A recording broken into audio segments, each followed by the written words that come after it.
Hello everybody, welcome to the latest edition of Conceptual Astrophysics, a series of videos in which we show how to set up and solve interesting and introductory astronomy problems. I'm your host, Dr. Christopher Sorolla. Today we're taking a look at a concept called center of mass. So, when Kepler formed his laws of planetary motion back almost 400 plus years ago, it turns out that he was a little bit off. It's not really his fault, he didn't know what we know today, but the fact is, well, afraid to say, the Earth doesn't really orbit the Sun, or the Moon doesn't really orbit the Earth, although they're pretty good guesses. What happens instead is that we orbit a common point in space. Let's talk about that. It's called the center of mass. Now, when we talk about these things, think about it this way. The Earth, of course, exerts gravity on the Moon and pulls the Moon towards it, and it's a pretty good starting point to talk about how the Moon orbits the Earth. But that doesn't mean the Moon doesn't pull on the Earth as well, right? The Moon has gravity, it has mass. The Earth has mass, therefore the Moon-Earth system is pulling, both objects are pulling on each other. And so it's a little bit more proper to talk about how everybody orbits a common point between the two. Let me show you what I mean. So it doesn't have to be the Earth and Moon, it can be any pair of objects, but we're here in astronomy, let's talk that way. So let's imagine we're looking at something like the Earth-Moon, or the Sun and the Earth, something like that. One object is definitely larger than the other one, both in terms of size and especially in terms of mass. Now, let's talk about the distance between the two objects, and we'll just call that r. So let's sketch this in a little bit. Little letter r is the distance between the two. Now, in the past, as an approximation, that's been fine to say, oh, the Earth is so many kilometers from the Sun, or the Moon is so many kilometers from the Earth, right? That's the whole semi-major axis idea. But because small objects do have their own gravity, they'll exert gravity on the larger objects too. It doesn't disappear. And that means that instead of orbiting the very center of the Earth, for example, for the Moon and Earth both go around a common central point. Now, let me go ahead and sketch that point here. The specifics are what will show us calculations here today.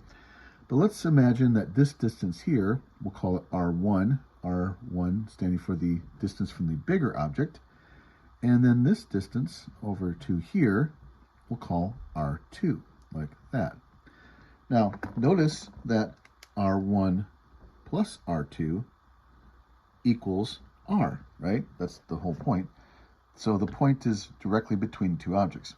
Now, on top of that, we can also talk, and it's important, about the masses of each individual object. So this will be M1, if you will, and M2 here, like that. And I'm not going to justify that part of it here, but I think it's sort of easy to understand. The more massive the object is, the closer to it the center of mass position will be, and the less massive an object is, the further away from that object the center of mass will be. So this then point being our center of mass, like that, what we're interested in is finding out where that position is, okay? And then we can give a much better appraisal of where objects orbit. So again, we're doing this for just pairs of objects. It gets very complicated when you have 3 or 4 or many objects, but fortunately, most of the time, those effects are relatively small, and there are techniques in order to deal with those. So let's examine the two cases, Earth-Moon and Sun-Earth. Before we do that, we need to find out how to determine where this position is, though. What is that position? Or let's say we want to solve for R1. If we solve for R1, we also have R2, right? Because we'll know what this distance is. And therefore, that's what we're going to try to solve for. Now, one more fact to put in here, I've already kind of hinted at it. The ratio, say, of R1 to R2 is equal to M2 over M1. In other words, this distance R1 is the shorter distance. This mass M2 is the smaller mass, right? So a little bit of algebra is necessary to solve this. Now, we're not going to go ahead and solve the algebra for this. Let's simply go ahead and state the result. If you're interested in that, that's a little bit deeper than we need to go. But because of this ratio, and combined with this statement here, if I wanted to calculate where R1 was, that'll end up being this total distance R divided by this interesting little fraction. So it'll be m1 over m2, like that. Okay. So it looks kind of like a weird sort of solution, but let's play with it and see what happens. So let's examine the Earth-Moon system. So Earth and Moon together, right? And what we'll do then is say R1 instead is R for the Earth. So how far is it from the center of the Earth to the center of mass? And of course we could also, if we want, determine R2, which would be then the distance from the Moon to the center of mass, like that, right? Now, again, I've placed the center of mass outside of both objects, or between them, if you will. That's not necessarily where we'll find the center of mass position to be. It could possibly be somewhere in here or in here, if you will. It won't be at a direct exact point. It will not be at the very center of either object now, which means that in a kind of an odd way, the Earth has an orbit about the Moon, sort of, just as much in a way that the Moon has an orbit about the Earth. So let's find out where the center mass is and how to talk about it. So for this particular problem, I'll call it RE, for the distance of the Earth from the center of the Earth to the center mass. That'll be the distance from the Earth to the Moon. I'll call it like that, which I've got all our numbers up here to refer to. And then it'll be 1 plus the mass of Earth divided by mass of Moon, like that. And let's go ahead and plug in our numbers and see what happens. So distance from Earth to Moon is 384,000 kilometers, or 3.84 times 10 to the 5th. By the way, I'll use kilometers here. We could use meters. It doesn't matter a great deal, but I'll use kilometers. It's a little bit simpler unit for our purposes. Then number 1 plus, and then a ratio of the masses. So 5.98 times 10 to the 24th kilograms for Earth, and 7.35 times 10 to the 22nd for the Moon. Now, I'll give you the answer in a moment, and as usual, my advice is always to plug in the numbers first. If you're doing this kind of problem, a good suggestion would be to do this particular ratio first, add it to the number 1, and then you have your denominator for this calculation. This number divided by this result, of course, gives you your answer. One of the things to note is that this number here is substantially larger than that one by a factor of a little over 80 or so. The Earth is a little bit more than 80 times the mass of the Moon, in other words.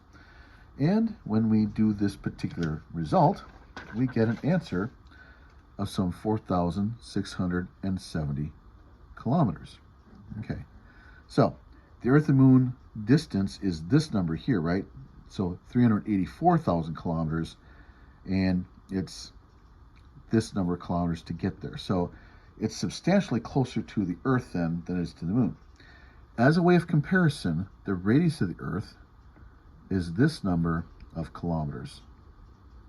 And so, to be honest, and I did this on purpose, rather than the center of mass being here, the center of mass is more approximately, say, there, if you will. Now, by the way, this is not a picture to scale in any sense, right? So let's not take these distances I've put in too literally. But the major point I'm making here is that this is smaller than that. In other words, this distance from the Earth center to the center of mass is actually a little bit less than the radius of the Earth itself, which means the center mass is inside the Earth. But notice it's not at the very center of the Earth. That's not the case. So what it means is that the Earth sort of wobbles, if you will. It doesn't go in an orbit that you can kind of see from outside. You don't see the Earth taking up or going through space around the Moon. It pretty much is a fair approximation. It's a fair thing to say the Moon does still orbit the Earth as a first general appreciation of it, but not particularly exact, right? The Moon and Earth both orbit, if you will, this position here. So the Moon still makes big loops around the Earth. That's still true, or at least this position buried inside the Earth, so to speak. And the Earth itself sort of wobbles, if you will, about that point, okay?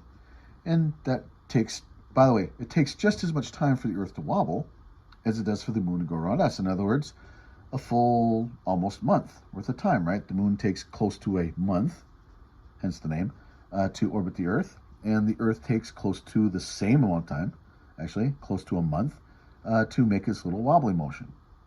So So that is an Earth-Moon system. And again, the point being is that the Earth and Moon together don't really orbit, say, the center of the Earth, or the Moon either, of course. They orbit a common center of mass. Now, another way to conceive of center of mass is a balancing point. Where would the center of the system, where would you put your finger, say, to be perfectly balanced between the two objects? That's another way to conceive of this notion. All right, just to go ahead and do this, because it's also worth sort of looking at, let's check out what the corresponding numbers would be for the Sun-Earth system. So let's take a look at the Sun-Earth system, Sun-Earth, now as our topic. And we're going to take a look at the distance from the Sun's center to the center mass of the Sun-Earth system. So remember, a circle with a dot in it is the symbol for the Sun. So this is distance from the Sun's center to the center mass of our system we're talking about here. Our Sun-Earth is the semi-major axis, if you will, of the Earth's orbit as we normally talk about it.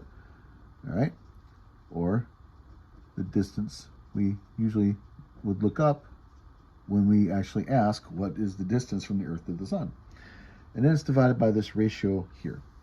Let me throw in the numbers and see what happens in this case. So 1.498 times 10 to the 8th kilometers is the semi-major axis, or distance from the Earth to the Sun as we normally talk about it. We have the number one, then the ratio of the masses of the Sun to the Earth, and that will look like this.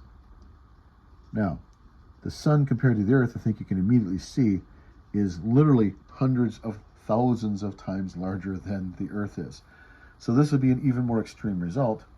Even with this extremely large distance between the Earth and the Sun, interesting result, only, and this is only in astronomy speak, right, 450 kilometers. By way of comparison, the radius of the Sun, it says 696,000 kilometers.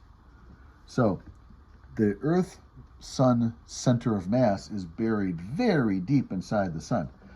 Is this something that you could see from a distance? Probably not really quite yet. The Sun's wobble would be so slight and so slow. It's kind of at or even below the limit of detectability with even the most sophisticated instruments. We are getting close to that. I will say that planets around other stars are usually detected these days by other means that are a little bit better at going about this, but it is still a method that can be used to determine if, say, a planet's orbiting another star. Think about it.